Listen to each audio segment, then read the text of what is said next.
며칠 뒤 정희는 다시 가게에 왔다. 복수는 웃으며 상자를 내밀었다. 이건 시장 사람들 마음이에요. 오늘은 그냥 받아주세요. 정희는 놀란 표정으로 상자를 바라봤다. 뚜껑을 열자 따뜻한 김이 올라왔다.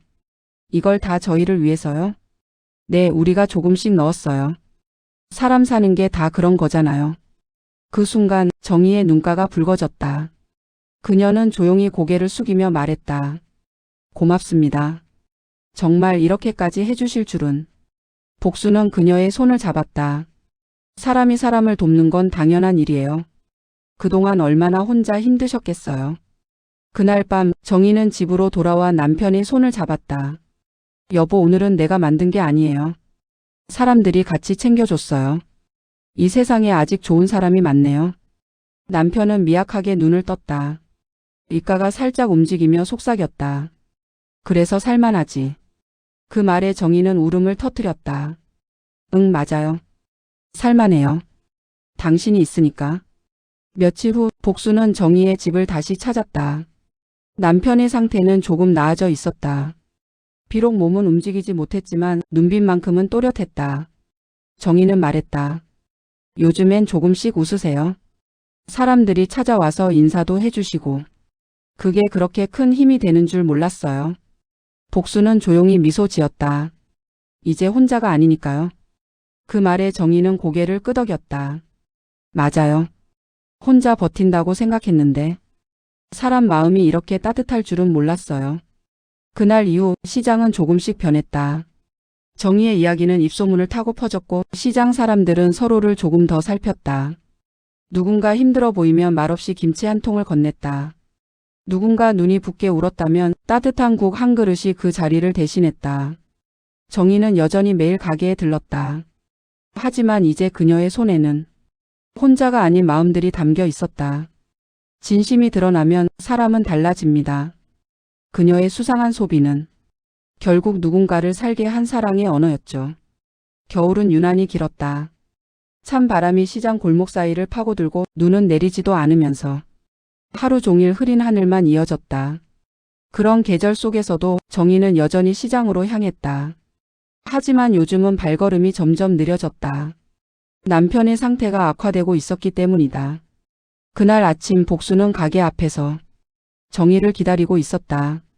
언제나처럼 검정 봉지를 들고 나타난 그녀의 얼굴은 유난히 창백했다. 정희 씨, 괜찮아요? 얼굴이 왜 이렇게 안 좋아요? 정희는 억지로 웃었다. 괜찮아요. 그냥 잠을 좀 못 잤어요. 남편분이 또 안 좋으신가요? 네, 의사 선생님이 그러시더라고요. 이제 마음의 준비를 하라고요. 그 말에 복순의 손이 멈췄다. 김이 모락모락 피어오르던 냄비 위로 눈물이 한 방울 떨어졌다. 며칠 뒤 정희는 새벽같이 복순의 가게를 찾아왔다. 평소보다 훨씬 이른 시간이었다. 사장님, 혹시 미음 좀 있을까요? 복수는 놀라 대답했다. 있어요. 금방 끓여드릴게요. 정희는 고개를 숙인 채 손가락으로 봉지를 꼭 쥐었다. 오늘은 반찬 많이 못 사가요. 남편이 이제 거의 못 삼키세요. 그녀는 말을 잇지 못했다. 목이 메이고 손이 떨렸다. 복수는 아무 말 없이 따뜻한 미음과 김이 난 반찬 몇 가지를 챙겨주었다. 이거 다 드릴게요. 돈 얘기하지 말아요. 아니에요, 사장님. 늘 받기만 해서 죄송해요. 정희 씨, 사람이 사람에게 주는 게 죄가 아니에요.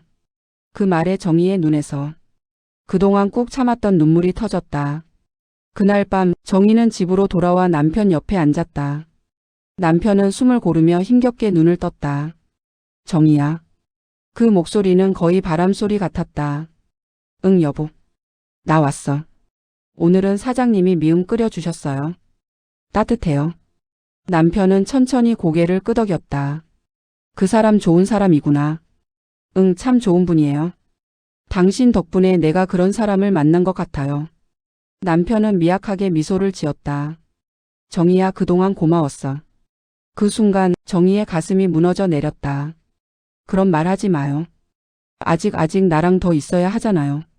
남편은 손가락을 움직이려 했지만 움직이지 않았다. 대신 눈빛으로 대답했다. 미안하다. 사랑한다. 정희는 울음을 삼키며 남편의 손을 두 손으로 감쌌다. 괜찮아요. 나 아직 안 울어요. 당신이 웃을 때까지 안 울 거예요. 하지만 그날 밤 남편의 숨소리는 점점 느려졌다. 그리고 새벽 3시 창문 틈으로 희미한 빛이 들어올 때 그는 조용히 눈을 감았다. 아침이 되자 복수는 평소보다 일찍 가게 문을 열었다. 정희가 보이지 않자 불안한 예감이 들었다. 한참 뒤 전화 한 통이 걸려왔다. 사장님 저예요. 정희예요. 그녀의 목소리는 떨리고 힘이 없었다. 남편이 오늘 새벽에 갔어요. 복수는 순간 말을 잃었다. 어머나 정희 씨. 정희는 조용히 말했다. 근데요 이상해요. 눈물이 안 나요. 그냥 텅 빈 느낌이에요. 괜찮아요. 사람은 너무 슬프면 눈물도 잠시 멈춰요. 복순의 목소리도 떨렸다. 며칠 후 정희의 남편은 작은 장례식장에서 소박하게 떠났다. 시장 사람들도 함께 찾아왔다. 복수는 국화를 들고 조용히 고개를 숙였다. 수고 많으셨어요, 정희 씨. 감사해요. 이렇게 와주셔서. 그녀는 장례가 끝난 뒤에도 가만히 의자에 앉아 있었다. 빈 영정 사진 앞에서 혼잣말하듯 속삭였다. 이제 매일 반찬 살 일도 없겠네요. 그 말에 복순의 눈이 뜨거워졌다. 정희 씨 앞으로는 내가 반찬 해드릴게요. 이젠 당신이 먹을 차례예요. 정희는 눈을 감았다. 한참을 그렇게 있다가 조용히 고개를 끄덕였다. 그래요. 이제는 나도 살아야겠죠. 며칠 뒤 정희는 다시 시장을 찾았다. 이번엔 손에 봉지도 없었다. 복수는 환하게 웃으며 맞았다. 어서 와요 정희 씨. 오늘은 그냥 앉아서 밥 한 끼예요. 반찬은 내가 낼게요. 정희는 미소를 지었다. 좋아요. 오늘은 정말 그게 필요했어요. 복수는 가게 안에서 밥상을 차렸다. 따뜻한 국, 고등어 조림, 나물 3가지. 정희는 숟가락을 들며 말했다. 이렇게 누가 밥 차려주는 게 얼마만인지 몰라요. 복수는 웃었다. 이제 자주 차려줄게요. 그 사람도 하늘에서 보겠죠? 정희는 눈시울이 붉어졌다. 응, 분명 웃고 있을 거예요. 내가 다시 밥 먹는 걸 보면 그 사람도 편해질 거예요. 그날 두 여인은 시장 한켠에서 오랜만에 함께 밥을 먹었다. 국물은 따뜻했고 말 한마디 한마디가 위로였다. 사람들은 그 모습을 멀리서 바라보며 조용히 웃었다.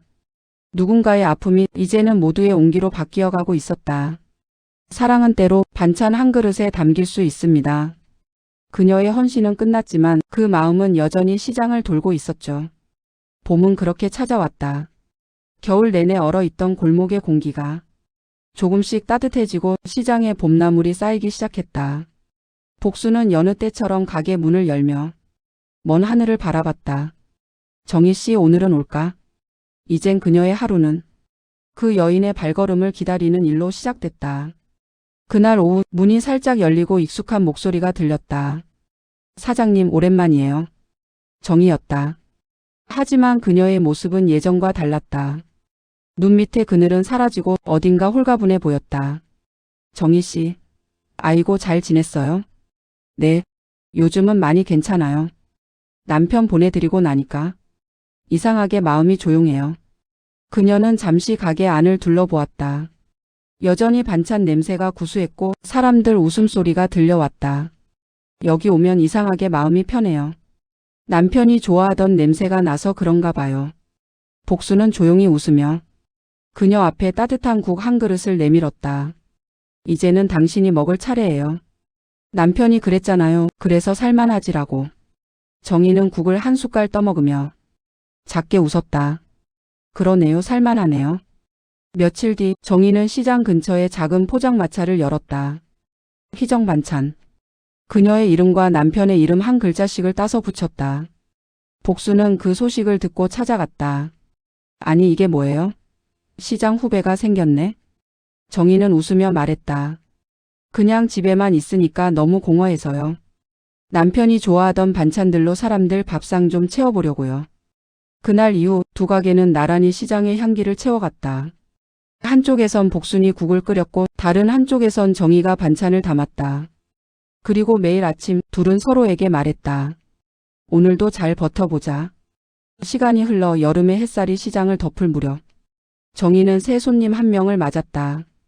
허름한 옷차림에 혼자 반찬을 고르는 노인이었다. 이거 얼마예요? 이건 그냥 드릴게요. 혼자 드시죠? 얘 아내가 병원에 있어서요. 그 말에 정희는 잠시 멈췄다. 마치 과거의 자신을 보는 듯 했다. 그녀는 조용히 반찬을 몇 가지 더 담았다. 이건 꼭 가져가세요. 오늘은 그냥 제 마음이에요. 노인은 연신 고개를 숙였다. 고맙습니다. 이런 게 아직 세상에 있네요. 정희는 미소를 지었다. 그럼요. 세상은 아직 따뜻하니까요. 며칠 후 복수는 정희의 가게 앞에서 앉아 있었다. 시장 끝자락에서 두 여인이 나란히 앉아 저녁 노을을 바라봤다. 처음에 신고까지 했던 내가 이렇게 될 줄 몰랐어요. 복순이 웃으며 말했다. 정희도 웃었다. 그 덕분에요. 그때 안 그랬으면 우린 서로 모른 채 살았겠죠. 그러게요. 인연이란 게 참 묘해요. 의심으로 시작했는데 이젠 가족보다 더 가까운 사람이 됐잖아요. 정희는 조용히 하늘을 바라봤다. 노을빛이 붉게 번지고 있었다. 그녀는 속삭였다. 여보, 나 잘 지내요. 당신이 좋아하던 반찬 냄새로 오늘도 누군가의 밥상을 채우고 있어요. 복수는 그 말을 듣고 조용히 고개를 끄덕였다. 그분도 보고 있을 거예요. 그 미소로. 해가 완전히 지고 시장에 하나둘 불이 꺼질 때쯤 정희는 간판을 닫으며 혼잣말했다. 오늘도 잘 버텼다. 그녀는 문득 복순이 준 앞치마를 만졌다. 사람 냄새 나는 가게라고 수놓인 글씨. 그 문구가 이상하게 마음에 따뜻하게 와닿았다. 그녀는 웃으며 시장 한복판을 천천히 걸었다. 불빛이 길게 늘어졌고 어딘가에서 국 끓는 냄새가 풍겨왔다. 정희는 하늘을 올려다보며 말했다. 여보, 나 이제 괜찮아요. 이제는 내 반찬 냄새로 다른 사람들의 하루를 살게 할 거예요. 그녀의 눈가에 눈물이 맺혔지만 그건 슬픔이 아니라 새로운 시작의 눈물이었다. 때로 사랑은 떠난 뒤에도 누군가의 삶을 따뜻하게 덮어준다. 그리고 사람과 사람 사이의 온기는 한번 피어나면 쉽게 사라지지 않는다. 그날 이후 시장은 여전히 분주했고 그녀의 반찬 냄새는 골목 끝까지 퍼져 있었다. 삶은 여전히 고단했지만 그녀의 미소는 다시 피어났다. 삶은 아직 끝나지 않았다.